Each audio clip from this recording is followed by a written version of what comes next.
So TDP శ్రేణులు వస్తున్నటువంటి ఫలితాలను చూసి సంబరాల్లో మునిగి తేలుతున్నారు. అటు కార్యకర్తలు కావచ్చు, నాయకులు కావచ్చు, వీళ్ళందరూ కూడా అభిమానులు వీళ్ళందరూ కూడా సంబరాల్లో మునిగి తేలుతున్నారు. ఎక్కడికక్కడ నినాదాలతో, జై తెలుగుదేశం నినాదాలతో అందరూ కూడా వెళ్తున్నారు. అయితే ఇక్కడ ప్రధానంగా రెండు అంశాలు మనం చర్చించుకోవాలి. సో వైసీపీకి ఇంత ఘోర పరాభవానికి, అంటే ఇంత తక్కువ సీట్లు రావడానికి కారణం ఏంటంటే, ఒకటి ప్రజల్లో ఉన్న వ్యతిరేకత, లేకపోతే ఏదైతే చంద్రబాబు నాయుడు చెప్పినటువంటి సూపర్ 6 మేనిఫెస్టో ఏమన్నా పనిచేసింది అనేది మనకు స్పష్టంగా తెలియాల్సి ఉంది. సో టీడీపీ చెప్తున్న వచ్చి మాత్రం ఖచ్చితంగా ఈ అరాచక పాలన పట్లే ప్రజలు విసుగు చెందారు, కాబట్టే కూటమిని గెలిపించారు అని చెప్పి టీడీపీ చెప్తుంది. మరి వైసీపీ ఇప్పుడు విశ్లేషణ కూడా చేసుకునే అవకాశం ఉంది. ఎందుకు ఇంత అంటే గతంలో 151 సీట్లు వచ్చిన పార్టీ ఈరోజు దాదాపు 19-20 సీట్లకు పరిమితం అవుతుందంటే అంత ఘోర పరాభవం ఎందుకు చూడాల్సి వచ్చిందో వీళ్ళందరూ కూడా ఒకసారి చెక్ చేసుకోవాలి. మరొక వైపు ప్రధానంగా నిన్న మొన్నటి వరకు మంత్రులుగా పనిచేసిన వాళ్ళందరూ కూడా బుగ్గన కావచ్చు, రోజా కావచ్చు, కొడాలి నాని కావచ్చు, అదేవిధంగా అమర్నాథ్ కావచ్చు, వీళ్ళందరూ కూడా పూర్తి స్థాయిలో వెనకంజలో పడిపోయారు. అంబటి రాంబాబు కావచ్చు, వీళ్ళందరూ కూడా పూర్తి స్థాయిలో వెనకబడిపోయినారు. అదేవిధంగా నెల్లూరు జిల్లాలో కూడా దాదాపు ఉమ్మడి నెల్లూరు జిల్లాలో 10 నియోజకవర్గాలకు గాను టీడీపీ స్పష్టమైన మెజార్టీతో ముందుకెళ్తూ ఉంది. అదేవిధంగా లీడ్లో టీడీపీనే ఉంది. ఎటొచ్చి రాష్ట్రం మొత్తం మీద చూసుకున్నట్లయితే కూటమి అభ్యర్థులు విజయడంకా మోగిస్తున్నారు. అటు ఉత్తరాంధ్రలో కావచ్చు, ఇటు దక్షిణాంధ్రలో కావచ్చు, కూటమి అభ్యర్థులు స్పష్టమైన ఆధిక్యతను కనబరుస్తున్నారు. అయితే మరొక చర్చించుకోవాల్సిన విషయం ఏంటంటే, జనసేన పోటీ చేసింది 21 స్థానాల్లో అయితే 19 స్థానాల్లో గెలిచిందంటే జన సైనికులు ఏ విధంగా ఆ పార్టీకి అండగా నిలబడ్డారో మనం చూసాం. సో మొత్తానికి ఎక్కడెక్కడ కూటమినే విజయడంకా మోగిస్తే స్థాయిలో మనకు కనిపిస్తుంది.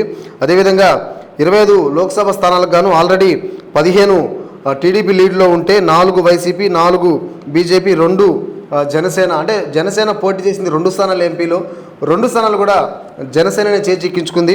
మరొక వైపు ఇక జిల్లాల వారీగా చూసినట్లయితే పశ్చిమ గోదావరి జిల్లాలో దాదాపు 15 నియోజకవర్గాలుంటే 8 టీడీపీ వశపరుచుకుంది, 5 జనసేన, 2 మాత్రం వైసీపీ అక్కడ పరిమితమైంది. ఇక కృష్ణా జిల్లాకు సంబంధించి 16 నియోజకవర్గాలు అంటే 13 టీడీపీ ఉండగా 2 బీజేపీ, 1 జనసేన. ఇంత మటుకు అక్కడ వైసీపీకి లీడ్ కూడా రాని పరిస్థితి, అంటే 0లో ఉంది ఇప్పటివరకు అక్కడ. ఇక గుంటూరు 15 నియోజకవర్గాలు అంటే 14 టీడీపీ, 2 వైసీపీ, 1 జనసేన.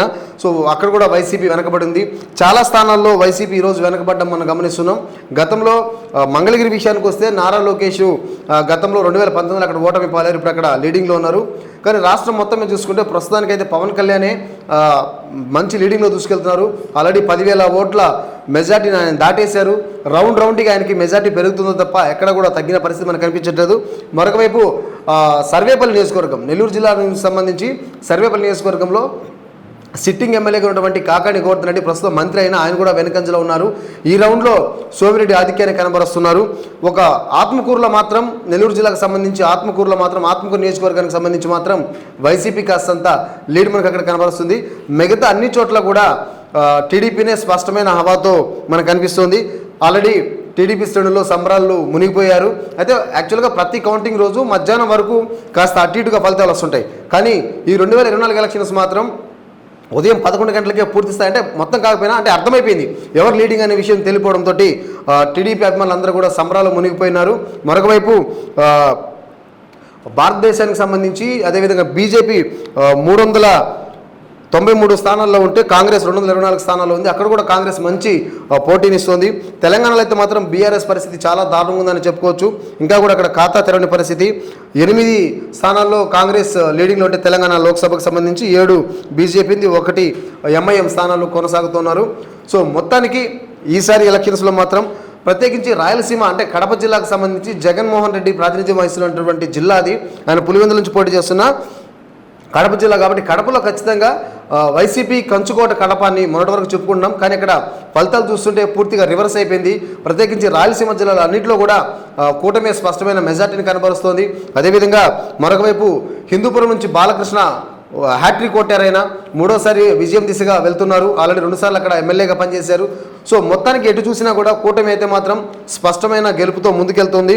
మరి చూడాలి, దాదాపు నాకు తెలిసి 1 గంటలో మొత్తానికి పూర్తిస్థాయి రిజల్ట్, అంటే ఆల్రెడీ రిజల్ట్స్ చూసి మనకు అర్థమైపోయింది ఎవరు గవర్నమెంట్ ఫామ్ చేయొచ్చు అనేది. సో